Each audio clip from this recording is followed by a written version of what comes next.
मित्रों, आज जो कहानी मैं आपको सुनाने वाला हूं वह बहुत ही खास है। यह कहानी है त्रिया चरित्र की है। जो भी मनुष्य इस कहानी को पूरा सुनता है वह कभी भी अपने जीवन में धोखा नहीं खाता है। इस कहानी को सुनकर आप अपने जीवन में कई बदलाव ला सकते हो। बहुत समय पहले की बात है। किसी राज्य में एक राजा रहा करता था। उसकी राज्य की चर्चाएं बहुत दूर दूर तक फैली हुई थी। उस राजा का पुत्र था जिसकी उम्र कुछ ज्यादा नहीं थी, 12 या 13 वर्ष होगी। वह राजकुमार बड़ा ही सुंदर था। जब राजा ने उसकी शादी की तो राजकुमार उस वक्त मात्र 14 वर्ष का था और राजा अब बूढ़ा हो चुका था। एक दिन राजा ने सोचा कि अपने राजकुमार को राजा बना देते हैं, क्योंकि उस राजकुमार ने कई शादियां की थीं और पहले के राजाओं में यही नियम था कि राजा जितनी चाहे उतनी शादी कर सकता था। वह राजा अपने पुत्र राजकुमार को राजा बना देता है। राजकुमार की 7 शादी हो चुकी थी। वह राजकुमार जो कि राजा बना था अपनी पढ़ाई लिखाई फिर भी कर रहा था। वह रोज गुरुकुल में पढ़ने के लिए जाया करता था। और एक दिन की बात है, जब वह राजकुमार पढ़ने के लिए विद्यालय जा रहा था तो रास्ते में उसे पनिहारी मिली। वह पनिहारिन भी बहुत सुंदर थी। उस पनिहारिन ने राजकुमार से पूछा था कि हे राजा, आप रोज कहां जाते हैं? राजकुमार कहता है कि मैं रोज विद्या ग्रहण करने के लिए अपने गुरु के पास जाता हूं। तो वह कहती है, यह तो अच्छी बात है, लेकिन यह बताइए आपने त्रिया चरित्र पढ़ा है? राजकुमार कहता है कि नहीं, मैंने ये कभी नहीं पढ़ा है। फिर पनिहारिन कहती है कि आप त्रिया चरित्र अवश्य पढ़ना। मित्रों, राजकुमार कहता है कि यह त्रिया चरित्र क्या होता है? पनिहारी ने कहा कि आप यह बात अपने गुरु से जाकर पूछना और त्रिया चरित्र को अवश्य ही पढ़ना। राजकुमार कहता है कि मैं आज ही जाऊंगा और अपने गुरु से जाकर पूछ लूंगा कि आपने मुझे त्रिया चरित्र क्यों नहीं पढ़ाया। इतनी बात कहने के बाद वह राजकुमार वहां से चल देता है। मित्रों, वह पनिहारिन की बात सुनकर वह राजकुमार गुस्से में था। उसकी आंखें लाल थीं। वह अपने गुरु के पास जाकर प्रणाम करता है। गुरुजी ने पूछा कि बेटा, क्या हुआ? आज तुम क्रोध में दिखाई दे रहे हो और तुम्हारी आंखें लाल क्यों हैं? क्या बात है, मुझे बताओ। राजकुमार ने क्रोध में जवाब दिया कि गुरुदेव, आपने मुझे त्रिया चरित्र क्यों नहीं पढ़ाया? यह बात आपने क्यों छुपाया? त्रिया चरित्र के बारे में मुझे क्यों नहीं बताया? मित्रों, गुरु कहते हैं, बेटा, तुम त्रिया चरित्र नहीं पढ़ पाओगे, क्योंकि त्रिया चरित्र पढ़ना खतरे से खाली नहीं होता है। और जब तुम त्रिया चरित्र पढ़ोगे तो उसमें तुम्हारी जान भी जा सकती है। मित्रों, राजकुमार कहता है कि गुरुदेव, आप इसकी चिंता ना करें तो अच्छा है, मैं खुद इस राज्य का राजा हूं। तब अपने शिष्य की ऐसी बात सुनकर गुरु कहते हैं कि ठीक है, अब तुमने हटकर ही ली, तो अब हम तुम्हें त्रिया चरित्र पर आते हैं।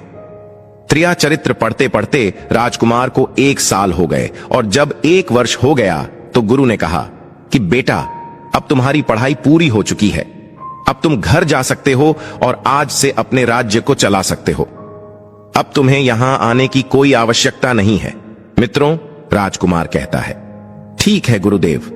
राजकुमार जैसे ही जाने को होता है, गुरुदेव उसे रोक लेते हैं और कहते हैं, बेटा, मैं तुम्हें एक ऐसा यंत्र देता हूं, या जब तुम इसे अपने कानों में लगाओगे तो कोई भी तुम्हें पहचान नहीं पाएगा और तुम उसे पहचान लोगे। राजकुमार वह यंत्र अपने हाथों में ले लेता है। मित्रों, गुरु कहते हैं, तुम इस यंत्र को ले जाओ और रात के 12 बजे आज ही के रात में अपने महल से निकलकर के जंगल की तरफ जाना और पूर्व दिशा की ओर जाना। और जब तुम पूर्व दिशा की ओर जाओ तो यह यंत्र अपने कानों में लगा लेना और वहीं पर खड़ा हो जाना। वो राजकुमार कहता है कि ठीक है, ऐसा ही करेंगे। फिर राजकुमार गुरुकुल से महल की ओर चल देता है और जब रात के 12 बज जाते हैं और उस राजकुमार की 7 पत्नियां सो जाती हैं, तब आधी रात के समय वह राजकुमार अपने हाथों में यंत्र लेकर महल से जंगल की तरफ चल देता है। राजा जंगल में पूर्व दिशा की ओर जाता है और वहां जाकर अपने कानों में यंत्र लगा लेता है और वहीं पर खड़ा हो जाता है। तो उसने क्या देखा कि वहीं पनिहारिन जो मुझे रास्ते में मिली थी, वहीं पनिहारिन एक थाली में खाना लेकर जंगल को जा रही है। वहां थोड़ी ही दूरी पर एक संत अपनी कुटिया में रहते थे। वह पनिहारिन संत के पास खाना लेकर जा रही थी। राजा ने देखा कि यह तो वही पनिहारिन है जिसने मुझसे कहा था कि त्रिया चरित्र की पढ़ाई करो। लेकिन पनिहारिन उस राजा को नहीं पहचान पाई, क्योंकि राजा के कानों में यंत्र लगा हुआ था। यंत्र लगने की वजह से राजा किसी को भी पहचान सकता था। राजा ने अपने मन में सोचा कि चलो उसके पीछे चलते हैं कि यह आधी रात को भोजन लेकर संत कुतिया की तरफ क्यों जा रही है, इसका क्या कारण है। मित्रों, वह राजा भी उसके पीछे पीछे छुपता हुआ चल दिया। अब वह पनिहारिन उस कुटिया में उस बाबा के वहां पहुंचती है। उस बाबा के पास जादू की पोटली थी और वह बाबा जादूगर था। राजा पीछे पीछे गया और वह छुप करके देख रहा था कि वह पनिहारिन औरत को बाबा क्या करेंगे। बाबा ने पनिहारिन से कहा, अरे पनिहारिन, पहले तो मुझे यह बता कि आज आने में इतनी देर कैसे लग गई। हाथ जोड़कर पनिहारिन कहने लगी कि महात्मा जी, मेरा विवाह हो चुका है और मेरे पति मुझे ले जाने के लिए आए हैं। हमें लेकर कल चले जाएंगे, इसीलिए हमें उन्हें सुलझाने में थोड़ी देर लग गई और यहां आने में भी देर हो गई। मित्रों, जब यह बात साधु ने सुनी कि पनिहारी का विवाह हो चुका है और इसका पति इसे लेने आया है, तो साधु कहता है कि पनिहारिन, इसका मतलब है कि तुम अपने पति के साथ जाना चाहती हो, तो हमारे पास क्यों आई हो। पनिहारिन कहती है कि मैं आपके बिना नहीं रह सकती हूं, मैं आपके बिना नहीं जी सकती हूं। तो साधु कहता है कि पनिहारिन, इसके लिए तुम्हें काम करना होगा। साधु एक बड़ा सा चाकू निकलता है और पनिहारिन से कहता है कि पनिहारिन, जाओ अपने पति के गर्दन काटकर यहां लेकर आ जाओ। अपने उस पति को मार दो जो हमारे और तुम्हारे बीच में दरार बन रहा है, तब मैं तुम्हें रख लूंगा, तुमसे विवाह करूंगा, तुम्हें अपनी पत्नी बनाऊंगा। मित्रों, बिना कुछ सोचे समझे वह चाकू को ले लेती है और दौड़ते हुए अपने घर जा आती है और उसका पति सो रहा था। वहां जाकर अपने पति की गर्दन काट देती है और उसकी गर्दन को लेकर साधु के पास आती है और जो राजकुमार थे उसके पीछे पीछे उसका सारा कारनामा देख रहे थे। जब साधु ने देखा कि अपने पति को मार करके उसकी गर्दन यहां लेकर आई है, साधु को बहुत गुस्सा आया और उसने उसे लात मारी और कहा, भाग जाओ यहां से। जब तू अपने पति की नहीं हो सकी, जिसके साथ तूने 7 फेरे लिए, तो तू मेरी क्या होगी। जल्दी भाग जाओ यहां से। अगर तुम मेरे पास दोबारा आई तो मैं तुझे जीवित नहीं छोड़ूंगा। मित्रों, साधु की यह बात सुनकर उस पनिहारिन को ऐसा लगा जैसे उसके पैरों तले जमीन खिसक गई हो। फिर भी अपने पति की कटी हुई गर्दन घर लेकर के आई और उसकी गर्दन जोर देती है और वहीं बैठ जाती है। और इधर जैसे ही सवेरा हुआ, अपने पति के पास बैठकर रोने लगती है और चिल्लाने लगती है। कहती है, देखो देखो, किसी ने मेरे पति की हत्या कर दी। लेकिन रात में उस पनिहारिन का सारा कारनामा राजकुमार देख चुका था। इधर सारे गांव वाले पनिहारिन के घर चले जाते हैं और उसके पति की लाश को लेकर गांव के बाहर जाते हैं उसका दाह संस्कार करने के लिए। और वह पनिहारिन भी पीछे से भागती हुई रोती हुई चली जा रही थी।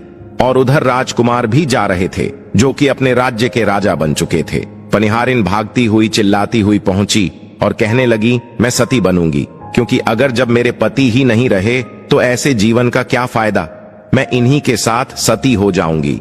राजा को उसकी बातें सुनकर हंसी आ जाती है और राजा कहता है, त्रिया चरित्र, जाने ना कोई और खसम मेरी के हुए सतीराज। मित्रों, राजकुमार की यह बात और कोई तो नहीं समझ पाया, लेकिन वह पनिहारिन समझ जाती है। कहती है कि राजा साहब, आप हमारे ऊपर यह बात कह रहे हैं, लेकिन चलिए कोई बात नहीं, मैं सती हो जाऊंगी। लेकिन पनिहारिन जाते जाते कहती हैं, मैं तुम्हें एक बात बताती हूं। राजकुमार कहता है, क्या बताओ। पनिहारिन कहती है कि राजा साहब, आप जब चटाई पर बैठे तो चटाई को झाड़ कर बैठना। राजा कहता है कि यह पनिहारिन क्या कह रही है, मैं तो राजा हूं, मुझे चटाई पर बैठने की क्या आवश्यकता है। पनिहारिन कहती हैं कि नहीं, जब भी तुम्हें कोई नौबत आए चटाई पर बैठने की तो तुम चटाई को झाड़ कर बैठना। राजकुमार कहता है कि चलो ठीक है, अगर तुम कह रही हो तो मैं ऐसा ही करूंगा। और कहने के बाद वह अपने पति के साथ सती हो जाती है और राजकुमार उनका अंतिम संस्कार करवाकर अपने घर को आ जाते हैं। मित्रों, इसी तरीके से पूरा दिन व्यतीत हुआ और उधर जब दूसरी रात आई, अपने गुरु के कहने के अनुसार वही यंत्र कान में लगाया और पूर्व दिशा की ओर उसी स्थान पर जाकर खड़ा हो गया जहां पर पिछली रात खड़ा हुआ था। दूसरी रात को राजकुमार ने क्या देखा, अपनी 7 पत्नियों को भोजन की थाली अपने अपने हाथों में लेकर उसी साधु की कुटिया की तरफ जा रही है। जैसे ही राजा ने अपनी 7 पत्नियों को उस साधु की कुटिया की तरफ जाते हुए देखा, राजकुमार के पैरों तले जमीन खिसक गई। वह अपने मन में सोचने लगा कि ये क्या चक्कर है। तभी उनमें से एक रानी राजकुमार को देख लेती है लेकिन रानियों ने अपने पति राजकुमार को नहीं पहचान पाई, क्योंकि राजकुमार अपने कानों में यंत्र लगाए हुए थे। वह यंत्र लगाने की वजह से राजा को कोई पहचान नहीं पाता था। उनमें से एक रानी कहती है कि ये लड़का इतनी रात को यहाँ क्यों खड़ा है। तब रानियों ने उसके लड़के को अपनी तरह बुलाया और कहा, कृपया आप हमारी सहायता करें, इस सामान को उस कुटिया तक ले चलो। मित्रों, बिना कुछ सोचे समझे राजकुमार ने वह थाली अपने हाथों में ले ली और अपनी रानियों के साथ कुटिया तक जाने लगा। जब 7 रानियां और राजकुमार उस साधु की कुटिया में पहुंचते हैं और राजकुमार कुछ भी नहीं बोल रहा था, क्योंकि राजकुमार देखना चाहता था कि हमारे प्यार में ऐसी क्या कमी है जो हमारी 7 रानियां इस साधु के पास आती हैं, और इस साधु के पास ऐसा क्या है जो हमारी 7 रानी अभी यहाँ आ रही है। मित्रों, राजकुमार छुप कर ये सब जानना चाहता था। इधर जब वह 7 रानियां राजकुमार को लेकर साधु के पास पहुंची तो महात्मा राजकुमार को देखकर कहता है कि ये कौन है। तो 7 रानियां कहती हैं कि महात्मा जी, ये बालक हमें रास्ते में मिला, इसने हमारी सहायता की तो हम इसे अपने साथ लेकर आ गए। रानी कहती है कि एक काम करते हैं, इसे आज रात यहीं रहने देते हैं, कल सुबह होते ही यह चला जाएगा। उस साधु उनकी बातों को मान लेता है। वह साधु अपने शिष्य को बुलाता है और उससे कहता है कि आज रात के लिए इस बालक की रुकने की व्यवस्था कर दो। वह शिष्य राजकुमार को लेकर एक कमरे में जाता है। उस कमरे में एक चटाई बिछी हुई थी। शिष्य कहता है कि देख भाई, आज तुझे चटाई पर सोना पड़ेगा। वह शिष्य राजकुमार को इतना कहकर वहां से चला जाता है। मित्रों, राजकुमार उस कमरे में अकेला पड़ जाता है। अपने मन में सोचता है कि आज तो नौबत आ ही गई चटाई पर सोने की। चलिए कोई बात नहीं, आज की रात हम चटाई पर ही गुजार लेंगे। राजकुमार जैसे ही चटाई पर बैठने ही वाला था, उसे पनिहारिन की बात याद आ गया। वह सोचने लगा कि पनिहारी ने मुझसे कहा था कि जब भी तुम्हें चटाई पर बैठने की नौबत आए, तुम चटाई को अवश्य झाड़ लेना। चलो आज पहले झाड़ ही लेते हैं, हो सकता है इसका कोई राज हो। जैसे ही राजा ने चटाई उठाई तो उसने क्या देखा? उसने देखा कि एक बहुत बड़ा भयानक कुआं है। जब उस कुएं को देखा तो राजा के होश उड़ गए। राजा उस कुएं के अंदर झांक कर देखता है। राजा को अंदर बहुत सारे कैदी दिखाई देते हैं, जिन्हें उस साधु ने अंदर कैद करके रखा था। उन कैदियों में से एक आदमी ने राजकुमार को पहचान लिया। बाद में राजकुमार से कहता है कि राजकुमार, आप यहां कैसे आ गए?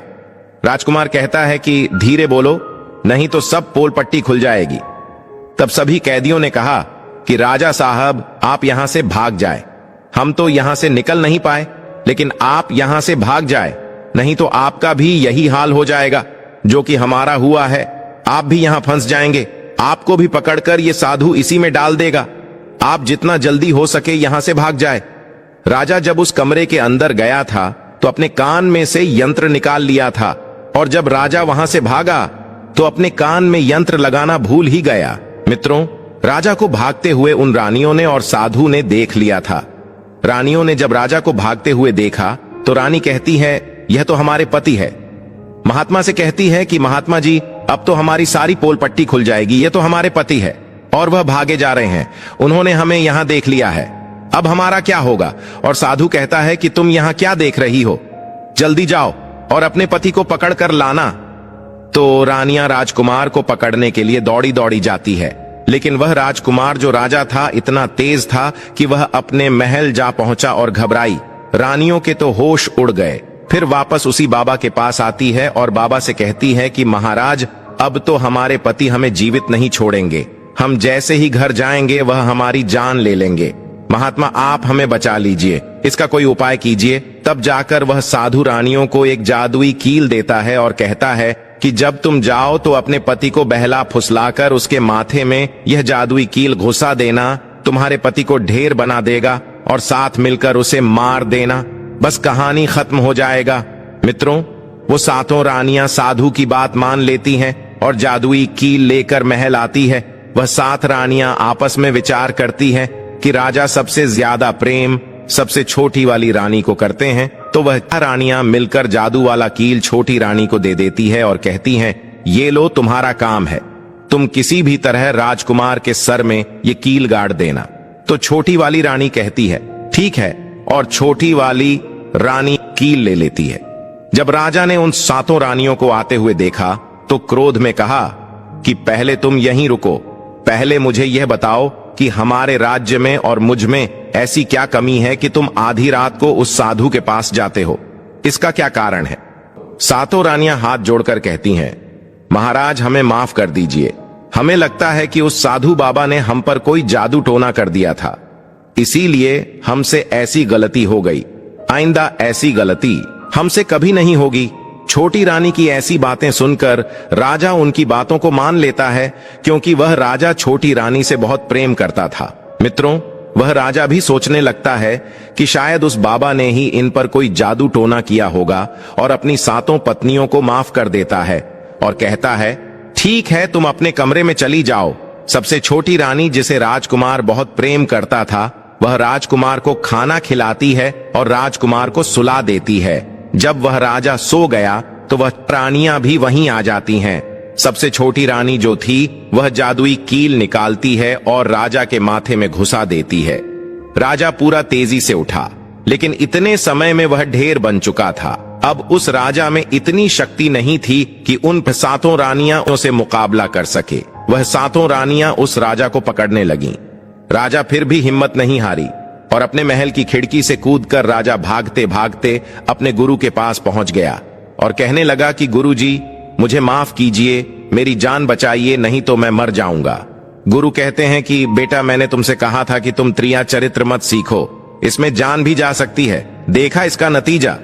राजकुमार कहता है, गुरुदेव मुझे माफ कर दो और जल्दी मेरी जान बचाइए, नहीं तो मैं मारा जाऊंगा। मेरी पत्नी ने मेरे सर में जादुई कील ठोकी है, जिसकी वजह से मैं ढेर बन चुका हूं। मित्रों, गुरु ने जब ध्यान से देखा तो कहा कि यह वही कील है जो साधु ने दिया है, मैं तुम्हें अब नहीं बचा सकता। राजकुमार कहता है, नहीं गुरुदेव, ऐसा मत कहिए, मैं आपका शिष्य हूं, आपका कर्तव्य है मेरी जान बचाना। तो गुरु कहते हैं कि बेटा, मैं तुम्हें बचा तो नहीं सकता, लेकिन एक उपाय है। राजकुमार कहता है, क्या उपाय है? तब अपने शिष्य की ऐसी बात सुनकर गुरु कहते हैं कि हम तुम्हें तोता बना देंगे, और जब हम तुम्हें तोता बना देंगे तो तुम सुखवाद राजा के राज्य में चले जाना और वहीं जाकर रहना, क्योंकि सुखवाद राज्य में वह साधु का जादू नहीं चलता है, और तुम्हें जब बहुत प्रेम करने वाली स्त्री मिलेगी तो तुम पुनः राजकुमार बन जाओगे। वह राजकुमार कहता है, ठीक है गुरुदेव, आप हमें तोता बना दीजिए। तो वह गुरुदेव उसे तोता बना देते हैं और वह तोता बनने के बाद वहां से उड़ा और सुखवाद राजा के राज्य में चला गया। जहां पर बहुत सारे तोता रहते थे वहीं जाकर रहने लगा, और सातों रानियों उस राजकुमार को खोज रही थी। जब राजकुमार नहीं मिला तो फिर से उस बाबा के पास जाती है और कहती है कि बाबा जी, वह रात को राजा भाग चुका है, आप अपनी पोटली निकालिए और देखें कि वह कहां है। तो वह महात्मा अपना पोटली खोलता है और देखने लगता है कि वह राजकुमार तोता बनकर के सुखवाद राजा के राज्य में रह रहा है। वह साधु ये सारी बात रानियों को बताता है। तो रानियां कहती हैं कि स्वामी, अब क्या करें? वह साधु कहता है कि अब तुम अपने राजमहल में जाओ और जाकर के घोषणा कर दो कि जो भी तोता पकड़ करके लाएगा हम उसे 5 सोने के सिक्के देंगे। उस राज्य के जितने भी बहेलियां थे वो तोता पकड़ने के लिए चारों तरफ घूमने लगते हैं, और जो भी तोता पकड़ते वह रानी के पास जाते और 5 सोने के सिक्के ले लेते थे और वहां से चले जाते, और वह 7 रानियां उस तोते को मार देती थीं। ऐसे ही धीरे धीरे बहुत समय निकल गया, और वो राजकुमार जो तोता बनकर जहां गया था वहां सारे तोते को बहुत अच्छी अच्छी बातें करता था, उन्हें बहुत ज्ञान की बातें बताता था। तो सारे तोता को लगा कि यह तोता तो बहुत समझदार है, यह तोता तो बहुत अच्छी अच्छी बातें करता है, इसे हम अपना राजा बना लेते हैं। और सभी तोता मिलकर उसे राजा बना लेते हैं। राजकुमार सभी तोतों का राजा बन जाता है और वही छुपकर रहने लगता है। एक बहेलिया तोता पकड़ते पकड़ते सुखवाद राजा के राज में पहुंच जाता है, और वह उसी पेड़ के पास पहुंच जाता है जहां पर वह राजकुमार तोता बनकर छुपकर रहता था। जब उस बहेलिये ने इतने सारे तोते को देखा तो अपने मन में सोचा कि अगर हम इतने सारे तोते पकड़कर रानी के पास ले जाएंगे तो हमें बहुत सारी सोने के सिक्के मिल जाएंगे। लेकिन वह बहेलिया सोचता है कि मैं इतने सारे तोते पकड़ कर कैसे ले जाऊं। फिर अगली सुबह सारे तोते दाना चुगने के लिए उड़ जाते हैं। तभी वह बहेलिया उस पेड़ के पास जाकर उसकी डालों पर चाकू से कट लगा देता है, जिस कारण से उस पेड़ की गोंद निकलती है, और उसी गोंद के कारण तोते उस पेड़ पर चिपक जाने वाले थे। मित्रों, बहेलिया वहीं छिपकर बैठकर ये नजारा देखने के लिए इंतजार करता है, और जब शाम हुए सारे तोते उड़कर वापस उसी पेड़ पर जा बैठे।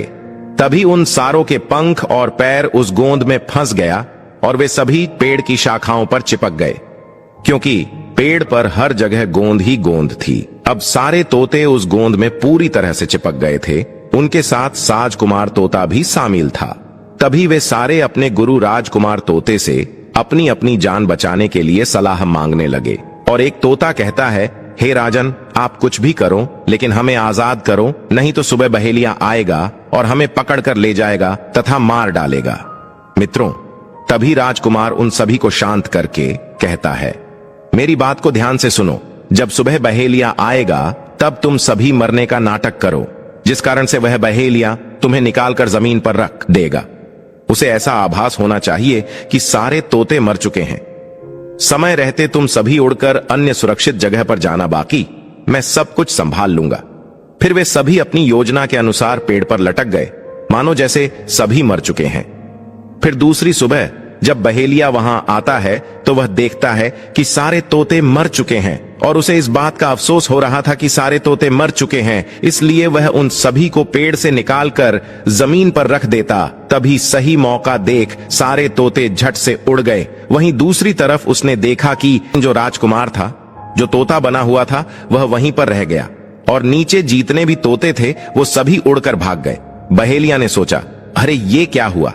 इस पेड़ पर सिर्फ एक ही तोता है जो कि मरा लटका हुआ है, और जितने तोते मैंने छुड़ाकर नीचे फेंका वह सभी उड़कर भाग गए। बहेलिया ने सोचा, इसका मतलब ये सारे तोता ने मिलकर मेरे साथ धोखा किया है। अब राजकुमार जो था, जो तोता बना हुआ था, वहीं सिर्फ पेड़ पर लटका हुआ था। वह बहेलिया कहता है कि यह सब तुम्हारी चाल है। चलो अब मैं तुम्हें लेकर जाऊंगा और रानी के हाथ बेच दूंगा, और मुझे 5 सोने के सिक्के मिल जाएंगे। और इधर वह बहेलिया उस तोता को बेचने के लिए रानी के पास जाने लगता है। मित्रों, रास्ते में वह तोता कहता है कि तुम मुझे कहां ले जा रहे हो? तो वह बहेलिया कहता है, मैं तुम्हें बेचने के लिए रानी के पास ले जा रहा हूं। अगर मैं तुम्हें वहां बेच दूंगा तो मुझे 5 सोने के सिक्के मिलेंगे। वह राजकुमार कहता है कि मैं अगर तुम्हें 50,000 सोने के सिक्के दिला दूं तो क्या तुम मुझे नहीं बेचोगे? बहेलिया कहता है, तुम मुझे 50,000 सोने के सिक्के कैसे दिलाएगा? मित्रों, तोता कहता है कि राजा सुखवाद के यहाँ एक बहुत बड़ा मेला लगता है, तुम मुझे वही बेचो, मूल्य में स्वयं बताऊंगा। बहेलिया उस तोते की बात मान लेता है और रानी के पास बेचने की जगह राजा के राज्य के मेले में तोता को बेचने चला जाता है।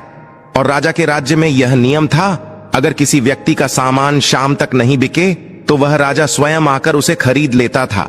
बहेलिया उस तोते को लेकर बाजार में पहुंचा हुआ था। जब कोई व्यक्ति उस तोते को खरीदने आता है तो वह पूछता कि यह कितने का है, तो वह बहेलिया कहता है कि तोता अपना दाम स्वयं बताएगा। तो वह तोता अपना दाम इतना बता देता कि कोई भी व्यक्ति उसे खरीद ही नहीं पाता। ऐसे ही करते करते शाम हो गई और अब सभी अपने अपनी दुकान लेकर चले गए। सभी का दुकान उजड़ गया था, बस एक बहेलिया और एक तोता ही रह गए थे। इधर राजा ने अपने सिपाहियों को आदेश दिया कि जाओ देख कर आओ, किसी का सामान तो नहीं रह गया है। जब राजा के सिपाही आए तो उन्होंने देखा कि एक बहेलिया तोता को लेकर बैठा हुआ है। सिपाही बहेलिया से कहते हैं कि बहेलिया, तुम्हारा तोता क्यों नहीं बिका? तुम इसे कितने में बेच रहे हो? तो तोता कहता है कि जो इन्हें 50,000 सोने के सिक्के देगा वही मुझे खरीद पाएगा। उस तोते की बात सुनकर वह सिपाही आश्चर्य में पड़ जाते हैं और सोचते हैं, अरे यह तोता अपना मूल्य स्वयं बताता है। तब सिपाही राजा के पास जाते हैं और राजा को सारी बात बताते हैं और कहते हैं, एक बहेलिया एक तोता लेकर बैठा हुआ है, लेकिन वह तोता अपना मूल्य स्वयं ही बताता है। वह इतना महंगा बताता है, शायद इसीलिए उसे कोई खरीद नहीं सका। राजा सिपाहियों से पूछता है कि वह अपना मूल्य कितना बता रहा है। तो सिपाही कहते हैं, अपना मूल्य 50,000 सोने के सिक्के बता रहा है। चलिए हम खरीदेंगे। अगर नहीं खरीदेंगे तो हमारे राज्य की बदनामी होगी कि राजा के बाजार में एक तोता नहीं बिका, और इसलिए राजा अपने मंत्रियों के साथ अपने रथ पर सवार होकर बाजार में पहुंचता है। कहता है, इस तोते का क्या मूल्य कितना है?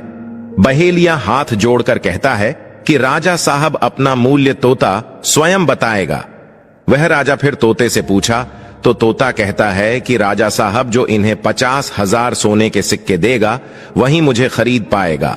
अपने सिपाहियों से 50,000 सोने के सिक्के मंगवाता है और बहेलिया को पकड़ा देता है और तोते को लेकर अपने महल चला जाता है। वह तोता बहुत ही बुद्धिमान था क्योंकि वह राजा था। वह तोता राजा को बहुत अच्छी अच्छी बातें बताने लगा। जब राजा पर कोई खतरा आने वाला होता तभी वह तोता बता देता कि राजा साहब आप पर यह खतरा आने वाला है, और इसी तरह सब उस तोते से बहुत अधिक प्रेम करने लगते हैं। जब यह बात रानियों को पता चला कि राजा ऐसा तोता लेकर आए हैं जो कि बोलता भी है और बहुत अच्छी अच्छी बातें बताता है, तो रानियां राजा से कहती हैं, उस तोता को मेरे पास भिजवा दीजिए, हम भी उस तोते को देखना चाहते हैं, हम उस तोते से बातें करना चाहते हैं। राजा अपने मंत्रियों से कहकर वह तोता रानियों के पास भिजवा देता है। रानी उस तोते से बातें करके बहुत खुश हो जाती है। रानी भी तोते से बहुत प्रेम करने लगती है और कहती है कि वाह रे तोता, इसीलिए तुझे राजा साहब ने 50,000 सोने के सिक्के देकर खरीदा है। राजा की एक पुत्री थी जो कि बड़ी सुंदर थी। रानी अपनी पुत्री से कहती है कि आज से तुम ही इस तोते का ध्यान रखो और कल तुम इसे अच्छे से ढोकर नहला देना। वो राजकुमारी भी उस तोते से बहुत प्रेम करती है। जैसे ही सुबह हुआ, राजकुमारी उस तोते को लेकर नहलाने जाती है। राजकुमारी तोते को नहला रही थी तो उसने देखा कि तोते के सिर पर कील सा कुछ लगा हुआ है। राजकुमारी उसको निकाल देती है। राजकुमारी जैसी ही कील को निकालती है, वह तोता पहले वाला एक सुंदर सा राजकुमार बन जाता है। उसे देखकर राजकुमारी घबरा जाती है। राजकुमार कहता है कि तुम घबराओ नहीं, यह कील वापस से मेरे सर में लगा दो तो मैं फिर से तोता बन जाऊंगा और इसके बारे में मैं तुम्हें रात्रि में बताऊंगा। तुरंत ही वह राजकुमारी और कील राजकुमार के सर में लगा देती है और वह वापस से तोता बन जाता है। रात को राजकुमारी तोते को लेकर अपने कमरे में जाती है और उसके सर से कील निकाल देती है और वह तोता फिर से राजकुमार बन जाता है। राजकुमार अपनी सारी दास्तान उस राजकुमारी को बताता है और कहता है, माफ करना या दास्तान तुम किसी को नहीं बताना, नहीं तो मेरी जान चली जाएगी। राजकुमारी इसके बारे में अपनी माता और पिता को भी नहीं बताती है। दिन भर वह तोता रहता है और रात को राजकुमारी उस तोते को अपने कमरे में ले जाती और उसके माथे से कील निकाल देती और वह राजकुमार बन जाता है और रात में वह दोनों साथ में ही रहते हैं। और ऐसे ही धीरे धीरे समय निकलता गया। राजकुमारी को राजकुमार से प्रेम हो जाता है। इधर क्या हुआ, जो राजकुमार की पत्नियां थीं वह बहुत सारे तोते मरवा देती हैं, लेकिन जो राजकुमार तोता बना हुआ था वह उन्हें नहीं मिलता है और वे उसी साधु के पास जाती हैं और कहती हैं कि हे महात्मा, हमारे पति तो अभी तक हमें नहीं मिले, हम अब क्या करें, उन्हें कैसे मारे। वह साधु फिर से अपनी पोटली खोलता है और देखता है कि वह राजकुमार अभी तक तोता बन के राजा के घर में रह रहा है। वह साधु रानियों से कहता है कि तुम एक काम करो कि तुम नृत्य कला सीख लो, हम सभी मिलकर उस राजा के घर नृत्य कला करने जाएंगे और जब राजा हम पर प्रसन्न हो जाएगा और हमें कुछ मांगने को कहेगा तो हम उस तोते को ही मांग लेंगे और फिर आसानी से उसे मार देंगे। मित्रों, धीरे धीरे समय बीता। साधु तबला बजाना और सात रानी पूरी तरह से नृत्य कला सीख चुकी थी। अब साधु को लगा कि हम सफलता प्राप्त कर सकते हैं और उस तोते को उस राजा से मांग सकते हैं। साधु का भेष बदल करके उन सातों रानियों को नृत्य कला वाली स्त्री बनकर के राजा के दरबार में पहुंच गई। राजा उस साधु से पूछता है कि आप लोग कौन हैं, यहां क्यों आए हैं। तब साधु कहता है कि हम सब नृत्य कला वाले हैं, आपके महल में हम नृत्य कला दिखाना चाहते हैं। राजा को भी गाने और बजाने का बहुत शौक था, वह मान जाते हैं। उधर वह साधु अपना गाना बजाना चालू करता है। जब उनकी गाने बजाने की आवाज तोता के कानों में पहुंची तो तोता समझ गया कि वह साधु हमारी सातों रानियों को लेकर भेष बदलकर यहां पर आ गया है, अब हमारी जान नहीं बचेगी। लेकिन जब राजकुमारी उस तोते को लेकर अपने कमरे में जाती है, उस तोते के सर से कील निकालती है और वह तोता राजकुमार बन जाता है और वह राजकुमार सारी बातें उस राजकुमारी को बताता है। कहता है कि देखो, जो यह गाने बजाने वाले आए हैं यह वही साधु है, यह गाने बज जाने से राजा को खुश कर देगा और बदले में मुझे मांग लेगा और ले जाकर मुझे मार देगा। मित्रों, वह राजकुमार कहता है कि सुनो राजकुमारी, जब राजा आदेश दें कि तोता को लेकर आओ तो तुम मुझे मत देना, जब राजा खुद यही मुझे लेने आए तब भी तुम मुझे मत देना, कहना कि तोता को नहीं दूंगी। और जब राजा न माने, राजा तुमसे जिद करें और मुझे मांगे, तब तुम गुस्से में आकर के पिंजरे को फेंक देना। उसके बाद मैं अपने बचने का रास्ता हम स्वयं ही ढूंढ लेंगे। राजकुमारी कहती हैं कि ठीक है, और वहां गाना बजाना हुआ तो राजा प्रसन्न होकर उन्हें कहते हैं कि मांगो, क्या मांगना चाहते हो।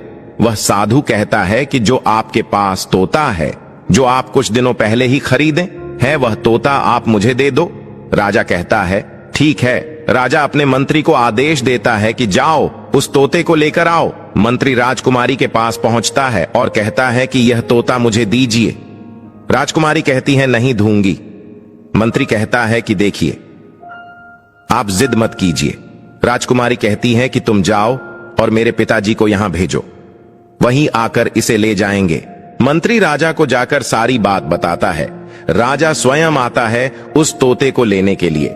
वह राजा जाकर कहता है कि बेटी, यह तोता मुझे दे दो, यह नृत्य कला वाले को देना है, जो यहां गाना बजाना किए हैं, यह उन्हें देना है। तो राजकुमारी कहती हैं कि पिताजी, यह तोता मैं नहीं दूंगा। क्रोध में आकर राजा कहने लगा कि तू कैसी बातें कर रही हो, इसे देने का मैंने वादा किया है।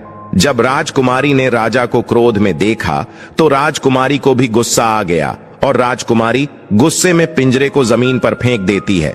वह पिंजरा जैसे ही जमीन पर गिरा, वह टूट गया और तोता जो था वह चावल का दाना बन गया। और जैसे ही साधु को यह बात पता चली, साधु भी तुरंत कबूतर बन जाता है और उस दाने को कबूतर खाने लगता है। उसमें से जो एक दाना था, बस वही राजकुमार था। जैसे ही वह दाना कबूतर खाने वाला होता है, राजकुमार बाज बन जाता है और एकदम से कबूतर पर झपटता है और उसे मार देता है। इस तरह से उस साधु की मृत्यु हो जाती है। राजा यह सब देखकर आश्चर्यचकित हो जाता है। उस कबूतर को मारकर फिर से तोता बन जाता है और जो राजकुमारी थी उस तोते से कील निकाल देती है और वह फिर से पहले जैसा राजकुमार बन जाता है। राजकुमारी अपने पिता को सारी बात बता देती है। राजकुमार कहता है कि देखिए राजा साहब, मैं भी एक राजा हूं और मैं आपकी बेटी से प्रेम करता हूं और मैं उनसे शादी करना चाहता हूं। वह राजा अपनी पुत्री से पूछता है कि बेटी, क्या तुम इससे शादी करना चाहती हो? तो राजकुमारी कहती है कि पिताजी, मैं से प्रेम करती हूं। और फिर राजकुमार उस राजा की पुत्री से विवाह करके अपने महल जाता है और जो उनके 7 पत्नियां थीं उनको पकड़कर बंदी गृह में बंद करवा देता है और राजकुमार खुशी खुशी उस राजकुमारी के साथ रहने लगता है। दोस्तों, जब कोई स्त्री कभी कभी किसी परिस्थिति में चतुराई या चालाकी दिखाती है या दूसरों को बेवकूफ मानते हुए कोई अभिनय ढोंग पाखंड करती है, तो इसे ही त्रिया चरित्र कहते हैं, जिसे पढ़ने के बाद राजा को अपनी जान बचाने के लिए क्या क्या नहीं करना पड़ा, क्योंकि राजा को स्त्री के त्रिया चरित्र की पूरी जानकारी हो चुकी थी कि कैसे जब एक स्त्री को अपना स्वार्थ दिखने लगता है तो वह अपने लोगों को भी बेवकूफ बनाकर अपना स्वार्थ को पूरा करती है और उसके साथ रहने वाले लोगों को इसके बारे में भनक तक नहीं लगता कि यह स्त्री त्रिया चरित्र की खेल कर रही है। मित्रों, जो आपके दिल के करीब है उसके बारे में आप पूरी जानकारी रखिए कि उसके अंदर खुद को लेकर कोई स्वार्थ तो नहीं छुपा है, और अगर ऐसा है तो आप उनसे थोड़ा दूर ही रहें, क्योंकि ऐसे में आपको जिंदगी के हर कदम पर धोखा ही मिलेगा, क्योंकि एक स्वार्थी स्त्रियां अपनी स्वार्थ के लिए जिंदगी में कुछ भी कर सकती हैं। मित्रों, तो उम्मीद है आपको यह कथा अच्छी लगी होगी। इसे पूरा सुनने के लिए आप सभी का धन्यवाद। कमेंट में जय श्री कृष्ण जरूर लिखें। साथ ही वीडियो को लाइक करके चैनल को सब्सक्राइब करना ना भूलिए।